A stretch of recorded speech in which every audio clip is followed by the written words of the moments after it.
Today we want to have a closer look at a new upcoming Chinese customer race car, the NXT MK1. The company worked in many different motorsport projects like the electric Radical and the MG6 TCR. But buying British Radical cars means importing, and that makes the process long, expensive and complicated. Constant changes in import regulations and tariffs didn't help. So the idea came up to build their own customer race car because Radicals are not that complex. Because there are no low-volume exception rules for small car manufacturers in China, everyone has to go through the official certification process for road cars. So NXT decided to make this a full race car and not for the road. The ST01, for example, went through this whole process, and you can learn all about that project in my other video. So NXT started by designing a steel tube frame for a closed single-seater car.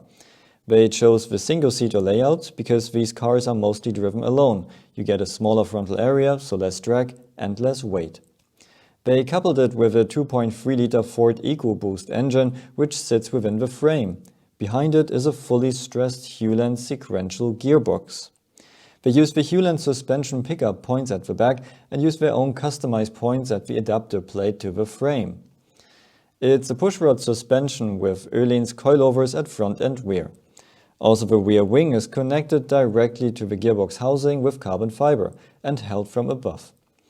At the front, they use an aluminium crash box, and the thin cockpit helps them to allow better airflow between wheels and nose. So they can work with a proper front wing where the main element is a large carbon fiber piece. You can adjust downforce with an aluminium flap on top. And because it is built in aluminium, you can also modify it easily.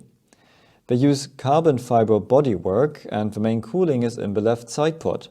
Engine air inlet and additional cooling is in the right side pod.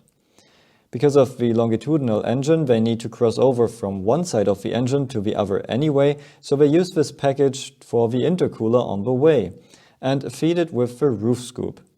Because the slope of the roof inlet is quite a steep angle, they use a 3D printed cascade to keep the air attached and to ensure a good pressure distribution on the intercooler's net. Because it's a single-seater, the cockpit is actually quite spacious.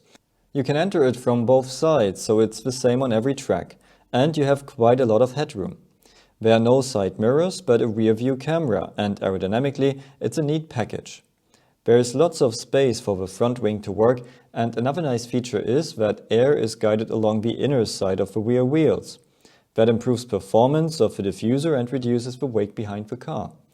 Additionally, the NXT is using a low rear wing configuration which supports the diffuser function and increases efficiency.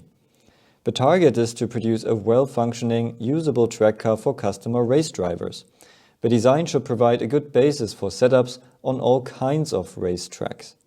The curb weight is predicted to be 750 kg at 350 horsepower. And all that at a China-typical competitive price. So the NXT MK1 provides a nimble, closed-cockpit, single-seater race car with proven components and a good basis for fun and success on every track. A challenge for NXT is that this customer racing is not a big market in China yet, so their biggest market is in the US, but import taxes complicate things. Let me know how you like the NXT MK1 and if you would like to see this race car on tracks in your country. See you at the next video.